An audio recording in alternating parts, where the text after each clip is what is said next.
अंता के बाद राजस्थान में इन 2 सीटों पर हो सकता है उपचुनाव। इन विधायकों को किया जा सकता है निलंबित। जी अब आप सोच रहे होंगे कि राजस्थान में अभी 2 विधायक कौन से हैं जिन्हें निलंबित किया जाने वाला है, आखिर इन्होंने ऐसा किया क्या है कि निलंबन तक बात पहुंच चुकी है।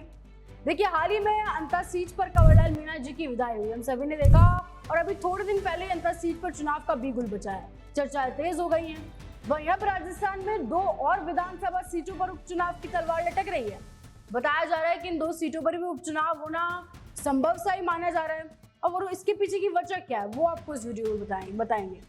देखिए, राजस्थान के 2 और विधायकों पर निलंबन की गाज जल्द गिर सकती है, जिसके बाद इनकी सीटें खाली हो जाएंगी तो उपचुनाव होना तय है। और अगर ऐसा हुआ तो राजस्थान की सियासी हलचल बहुत ज्यादा तेज हो जाएगी, क्योंकि अभी तक अंता सीट पर उपचुनाव की चर्चाएं हुई, बातें सामने आई, तभी सोची राजस्थान की राजनीति इतनी ज्यादा गर्मा गई।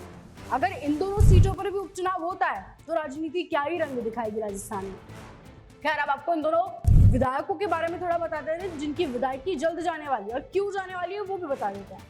सबसे पहला नाम है भारतीय आदिवासी पार्टी के विधायक जयकृष्ण पटेल का। ये बागीदोरा सीट से अभी उपचुनाव जीतकर विधायक बने थे।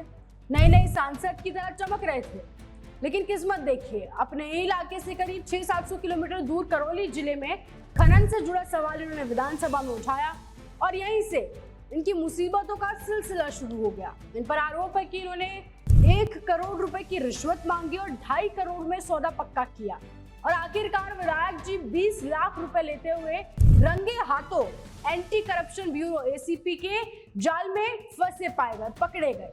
रंगे हाथों इनको पकड़ा गया 20 लाख रुपए लेते हुए, और 12 दिन पहले इनकी जमानत मिली थी इनको। लेकिन ACP ने विधानसभा स्पीकर वासुदेव देवनानी को आगे की कार्रवाई का प्रस्ताव भेजा, और स्पीकर ने इसे मंजूर भी कर लिया है। तो बात अब बहुत ऊपर पहुंच चुकी है, और ये मान लीजिए करीबन तय सही है, क्योंकि सबके सामने बात आ गई है। रंगे हाथों विधायक जी को पकड़ा गया, वासुदेव देवनानी जी तक बात पहुंच गई, उन्होंने मंजूरी दे दी है। यानी इनकी जो विधानसभा सीट है वहां पे उपचुनाव होना तय सा माना जा रहा है। खैर, अब सवाल यह है कि क्या जयकृष्ण पटेल की विधायकी सच में छिन जाएगी और उसके बाद क्या होगा।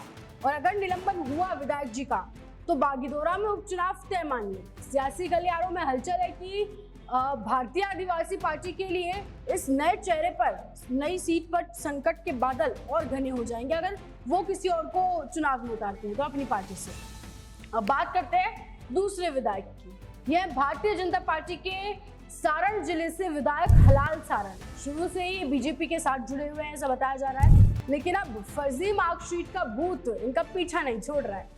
मामला ये है कि फर्जी सर्टिफिकेट से चुनाव इन्होंने लड़ा और ये जीत गए, लेकिन कोर्ट ने मुकदमा वापस लेने से अर्जी ठुकरा दी। उनके खिलाफ चूरू के कोतवाली थाने में FIR भी दर्ज हो चुकी है। जनता के बीच उनकी इमेज पहले से ही दागदार थी और अब विधायकी पर भी खतरा मंडरा रहा है। अगर फर्जी दस्तावेज साबित हुए तो सारण की भी सीट पर जल्द ही उपचुनाव हो सकता है। तो ये 2 सीट और वो 2 विधायक हैं जो जल्द ही निलंबित होने वाले हैं, या फिर मतलब ऐसा कह लीजिए तय ही माना जा रहा है, क्योंकि दोनों मामले ऐसे हैं जो सामने आ चुके हैं, कहीं ना कहीं कोर्ट तक भी पहुंच चुके हैं। तो अंता के बाद इन 2 सीटों पर भी जल्द उपचुनाव हो सकता है। अब उन दोनों उपचुनावों में राजनीति कैसे अपना रंग दिखाएगी और कितनी तेज हो जाएगी राजस्थान में, वो वक्त बताएगा। लेकिन आप क्या सोचते हैं कमेंट सेक्शन में जरूर बताएं, और ऐसे जुड़े रहिए राजस्थान के साथ।